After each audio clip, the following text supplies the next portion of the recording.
Hi welcome back to Milana's family vlogs. ಈ ವ್ಲಾಗಲ್ಲಿ ನಾನು ಸ್ವಲ್ಪ ಗಾರ್ಡನಲ್ಲಿ ಏನೆಲ್ಲ ಚೇಂಜಸ್ ಆಗಿದೆ, ಹಾಗೆಯೇ ಯಾವುದೆಲ್ಲ ಹೊಸ ಹೂಗಳು ಅರಳಿಕೊಂಡಿದೆ ಅಂತ ಎಲ್ಲ ನಿಮಗೆ ಡೀಟೇಲ್ ಆಗಿ ತೋರಿಸ್ತೀನಿ.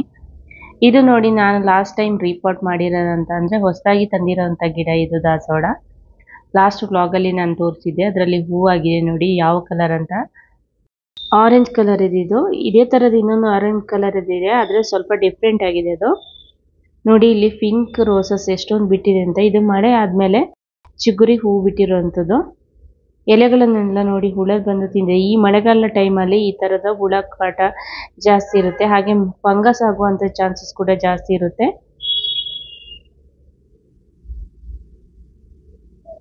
ಇದು ಕೂಡ ಹಾಗೆಯೇ ಹೊಸದಾಗಿ ತೆಗೆದುಕೊಂಡಿರೋಂಥ ಗಿಡ. ಇಲ್ಲಿ ನೋಡಿ, ಫಂಗಸ್ ಅಟ್ಯಾಕ್ ಆಗಿದೆಯಾ ಅಥವಾ ಏನಾದರೂ ಮೆಗ್ನೀಷಿಯನ್ ಡೆಫಿಷಿಯನ್ಸಿ ಅಂತಲ ಗೊತ್ತಾಗ್ತಾ ಇಲ್ಲ ಇವಾಗ. ಇದು ಗಿಡ ಮೋಸ್ಟ್ಲಿ ಸಾಯೋ ಸ್ಥಿತಿಯಲ್ಲಿ ಇದೆ. ಆದರೆ ಇದನ್ನು ನಾನು ಆಲ್ರೆಡಿ ಎಲ್ಲ ಲಾಸ್ಟ್ ಮಳೆಗಾಲ ಟೈಮಲ್ಲಿ ಕಟ್ಟಿಂಗ್ಸ್ ಎಲ್ಲ ತೆಗೆದು ಹಾಕಿದ್ದೆ.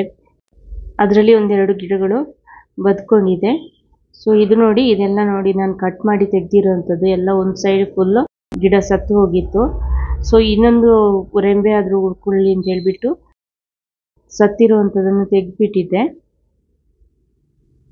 ನೋಡಿ. ಇದು ಲಾಸ್ಟ್ ಟೈಮ್ ನಾನು ಹೇಳಿದ್ನಲ್ಲ, ಗಿಡದ ಕಟ್ಟಿಂಗ್ಸಿಂದ ಗ್ರೋ ಮಾಡಿರೋವಂಥದ್ದು. ಇಷ್ಟು ಚೆನ್ನಾಗಿ ಬಂದಿದೆ ಇದು ನೋಡಿ. ಸೇಮ್ ಇದೇ ಗಿಡ ಇದು. ಹಾಗೆಯೇ ಸ್ವಲ್ಪ ಕಟ್ಟಿಂಗ್ಸ್ ಬೇರೆ ನೆಟ್ಟಿದ್ದೀನಿ. ಮಳೆಗಾಲದಲ್ಲಿ ಎಸ್ಪೆಷಲಿ ನಾವು ಕಟ್ಟಿಂಗ್ಸಿಂದ ಗ್ರೋ ಮಾಡೋದಿದ್ರೆ ಅದರ ಟಿಪ್ಪನ್ನು ನಾವು ನೈಲ್ ಪಾಲಿಶಿಂದ ಕವರ್ ಮಾಡಬೇಕಾಗುತ್ತೆ, ಇಲ್ಲಾಂದರೆ ಅದು ಸಾಯ್ತಾ ಬರುವಂಥ ಚಾನ್ಸಸ್ ಜಾಸ್ತಿ ಇರುತ್ತೆ ನೋಡಿ. ಇದು ನನಗೆ ರೆಡ್ ಕಲರ್ ಕರ್ಣಕುಂಡಲ ಗಿಡ ಸಿಕ್ಕಿದೆ, ಅದನ್ನು ಕೂಡ ನಾನು ಹಾಕಿದ್ದೀನಿ. ಅದ್ರ ಜೊತೆ ಸ್ವಲ್ಪ ಹೈಬಿಸ್ಕಸ್ ಇದು ಕೂಡ ಕಟ್ಟಿಂಗ್ ಸಿಕ್ಕಿದೆ, ಅದನ್ನು ಕೂಡ ಹಾಕಿದ್ದೀನಿ. ಇಲ್ಲಿ ನೋಡಿ, ಇದು ಆರೆಂಜ್ ಕಲರ್ ಹೂ ರೋಸ್. ಇವಾಗೆಲ್ಲ ಒಂದೊಂದು ಗಿಡದಲ್ಲೂ ಹೂವು ಆಗ್ತಾ ಇದೆ, ಎಲ್ಲ ಹೂ ಬಿಡೋ ಟೈಮ್ ಇದು ನೋಡಿ. ಮಳೆ ಬಂದ ಮೇಲೆ ಆ ಥರದ ಯಾವುದೇ ಒಂಥರ ಮುಗುರು ಕರಟೋದಾಗಲಿ ಆ ಥರದ ಯಾವುದೇ ಪ್ರಾಬ್ಲಮ್ಸ್ ಕಾಣಿಸ್ತಾ ಇಲ್ಲ ಸದ್ಯಕ್ಕೆ ನನಗೆ. ಇಲ್ಲಿ ನೋಡಿ, ತುಂಬ ಈ ಗಿಡದಲ್ಲಿ ಹಣ್ಣೆಲೆಗಳಿತ್ತು, ಎಲ್ಲ ಹಣ್ಣೆಲೆಗಳನ್ನು ತೆಗೆದು ಬಿಟ್ಟಿದ್ದೇನೆ.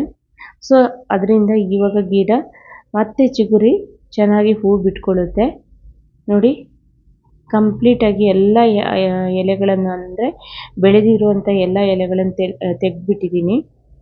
ಅದರಿಂದ ನಮಗೆ ಯಾವ ಥರದ ಪ್ರಯೋಜನವೂ ಇಲ್ಲ, ಯಾಕೆಂದರೆ ನಾವು ಹಾಕಿರುವಂಥ ಎಲ್ಲ ನ್ಯೂಟ್ರಿಯೆಂಟ್ಸನ್ನು ಈ ಎಲೆಗಳೇ ಜಾಸ್ತಿ ಹೀರ್ಕೊಳ್ಳೋದ್ರಿಂದ ಹೂವು ಕಡಿಮೆ ಬಿಡೋಕ್ಕೆ ಸ್ಟಾರ್ಟ್ ಆಗುತ್ತೆ. ಆದ್ದರಿಂದ ಈ ಥರದ ವೇಸ್ಟ್ ಎಲೆಗಳನ್ನೆಲ್ಲ ಜಾಸ್ತಿ ಇದ್ದರೆ ನಾವು ತೆಗೆದು ಬಿಡಬೇಕಾಗುತ್ತೆ ನೋಡಿ. ಇಲ್ಲಿ ವೈಟ್ ಬಟನ್ ರೋಸ್, ಇದು ಕೂಡ ಆಗೊಂದು ಈಗೊಂದು ಆಗ್ತಾ ಇದೆ.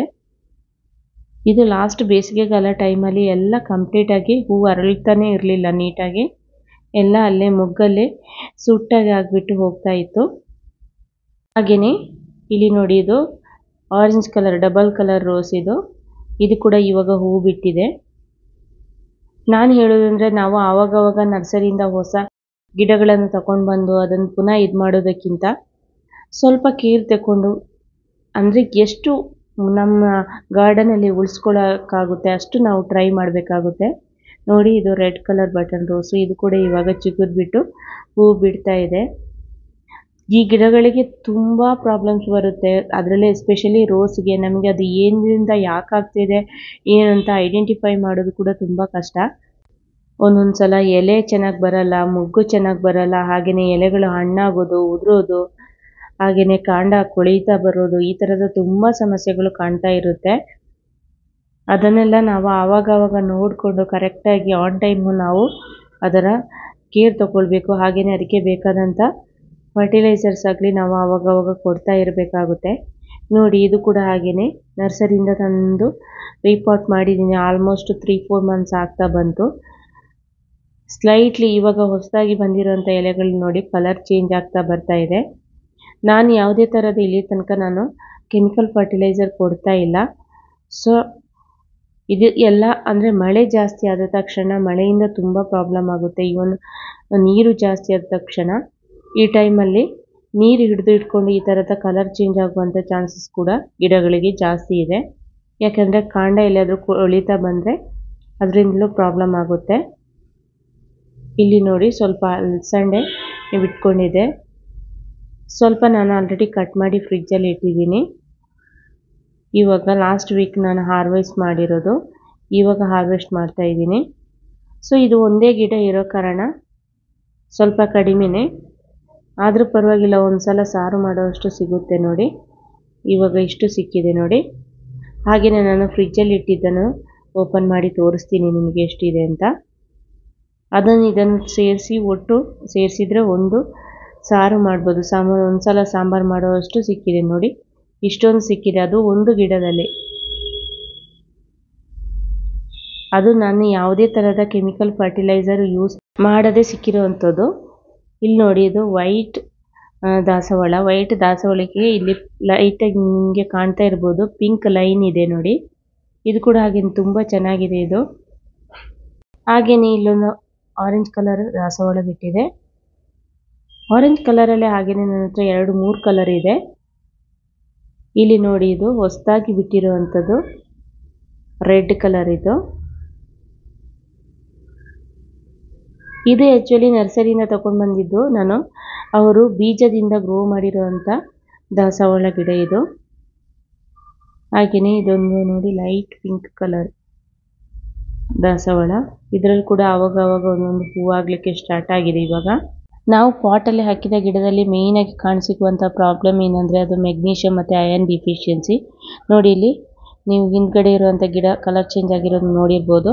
ಸೊ ಅದನ್ನು ನಾವು ಆದಷ್ಟು ಬೇಗ ಕ್ಯೂರ್ ಮಾಡ್ಕೊಳ್ಬೇಕು. ಮಳೆಗಾಲದ ಟೈಮಲ್ಲಿ ನಾವು ಯಾವುದೇ ಕಾರಣಕ್ಕೂ ನೀರು ಜಾಸ್ತಿ ಹಾಕಲೇಬಾರ್ದು. ಯಾಕಂದರೆ ಪಾಟನ ಕೆಳಗಡೆ ತುಂಬ ನೀರು ಎಲ್ಲ ಜಾಸ್ತಿ ಶೇಖರಣೆ ಆಗಿರುತ್ತೆ. ಹಾಗೆಯೇ ಪಾಟ್ನ ಮೇಲ್ಗಾಗ ಬೇಗ ಒಣಗಿಕೊಳ್ಳುತ್ತೆ. ಆದ ಕಾರಣ ಆವಾಗವಾಗ ನಾವು ಮೇಲ್ಮುಖದ ಮಣ್ಣನ್ನು ಸಡಿಲ ಮಾಡಿ ಬಿಡಬೇಕು. ಇಲ್ಲ ಅಂದರೆ ಕಾಂಡ ಕೊರಿಯುವಂಥ ಚಾನ್ಸಸ್ ಜಾಸ್ತಿ ಇರುತ್ತೆ. ಯಾಕಂದರೆ ನಂದು ಕೂಡ ಈ ಥರ 2-3 ಗಿಡಗಳ ಎಫೆಕ್ಟ್ ಆಗಿದೆ ನೋಡಿ. ಇದನ್ನು ಗ್ರೋ ಬ್ಯಾಗ್ ಬಗ್ಗೆ ನಾನು ಲಾಸ್ಟ್ ವ್ಲಾಗಲ್ಲಿ ನಿಮಗೆ ಹೇಳಿದ್ದೆ. ಎಲ್ಲ ಕಿಚನ್ ವೇಸ್ಟ್ ಹಾಗೆಯೇ ಡ್ರೈ ವೇಸ್ಟ್ ಏನೆಲ್ಲ ಇತ್ತು ಅದನ್ನೆಲ್ಲ ಹಾಕಿ ಎಲ್ಲ ಫುಲ್ ಆದಮೇಲೆ ನಾನು ಮಣ್ಣು ಮುಚ್ಚಿ ಕವರ್ ಮಾಡಿದ್ದೆ. ಕವರ್ ಮಾಡಿದ್ಮೇಲೆ ಹರಿವೆ ಬೀಜ ಹಾಕಿರೋದು ನೋಡಿ. ಇವಾಗ ಎಷ್ಟು ದೊಡ್ಡದಾಗಿದೆ ಅಂತ, ಎಷ್ಟು ಚೆನ್ನಾಗಿ ಬಂದಿದೆ ಅಂತ. ಓಕೆ, ಈ ವಿಡಿಯೋ ಇಲ್ಲಿಗೆ ಎಂಡ್ ಮಾಡ್ತಾ ಇದ್ದೀನಿ. ಸಿಗೋಣ ಹಾಗಾದರೆ ನೆಕ್ಸ್ಟ್ ವ್ಲಾಗಲ್ಲಿ.